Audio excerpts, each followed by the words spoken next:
नमस्कार मैत्रिणींनो, आज आपण तांदळाची खीर आणि पुरी बनवते. मस्त अशी मऊ लुसलुशीत पुऱ्या आणि त्याचबरोबर चवदार अशी तांदळाची खीर करायला एकदम सोपी, खायला एकदम चविष्ट आणि अगदी कोणीही बनवू शकाल इतकी सोप्या पद्धतीने मी इथं सांगितलेलं आहे. तर मग आपल्या रेसिपीला आपण सुरुवात करूया. तर पहिल्यांदा मी इथं साधारण 4 वाटी गव्हाचं पीठ घेतलेलं आहे. त्याच्यामध्ये चवीनुसार आपल्याला मीठ टाकून घ्यायचं आहे. त्याच्यानंतर 1 चमचाभर याच्यामध्ये तेल घालून घ्यायचं आणि तेल मस्त असं पिठाला सगळीकडे चोळून घ्यायचं, म्हणजे आपल्या पुऱ्या एकदम मऊ होतात आणि टम्म अशा फुगतात सुद्धा. इथं बघू शकता आपण तेल लावून घेतलेलं आहे सगळीकडं. त्याच्यानंतर थोडंसं पाणी घालून याचा मऊसर असा गोळा बनवून घेऊया आपण. तर इथं तुम्ही बघू शकता आपला गोळा इथं तयार आहे आणि याला एक 15 ते 20 मिनटं आपण अशा प्रकारे ओलं केलेलं कापड टाकून झाकून ठेवून द्यायचं. आणि इथं मी 1 तासभर भिजवलेला असा लांबडा बासमती राईस घेतलेला आहे. हा आता आपण मिक्सर जारमध्ये घालून घेऊयात आणि त्याच्यानंतर याची आपल्याला पेस्ट बनवून घ्यायची आहे. तर इथं मिक्सर जारमध्ये घातल्यानंतर थोडंसं याच्यामध्ये आपल्याला दूध घालून घ्यायचं आहे, साधारण 1 अर्धी वाटी. आणि त्याच्यानंतर ओबडधोबड आपल्याला हे वाटून घ्यायचं आहे. त्या अगोदर मी इथं गॅसवरती 1 अर्धा लिटर दूध कढईमध्ये गरम करायला ठेवलेलं आहे आणि याला साधारण 5 मिनटं गरम करून घेऊया.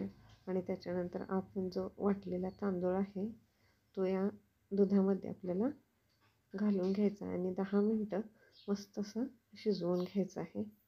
10 मिनटानंतर तुम्ही बघू शकता आपला तांदूळ याच्यामध्ये शिजलेला आहे. एकदम झटपट बनणारी एक खीर आहे. तर त्याच्यानंतर साधारण पाऊण वाटी मी याच्यामध्ये साखरसुद्धा घातलेली आहे. साखर घातल्यानंतर सुद्धा आपल्याला 5 मिनटं शिजवून घ्यायचं आहे. आणि त्याच्यानंतर आपल्याला इथं या खिरीमध्ये ड्रायफ्रूट्स घालून घ्यायचे आहेत, जे मी तुपामध्ये अगोदरच भाजून घेतलेले आहेत. साधारण 2-3 चमचे होतील इतके काजू बदामाचे काप आहेत हे. त्याच्यानंतर सुद्धा आपल्याला छान असं मिक्स करून घ्यायचं आहे. त्याच्यानंतर मी ह्याच्यामध्ये थोडीशी कस्टर्ड पावडर घालणार आहे, साधारण 1 चमचाभर आहे. तर दूध घालून याला आपण मिक्स करून घेऊया. त्याच्यामुळं काय होईल की आपल्याला खिरीला मस्त असं कलर येईल.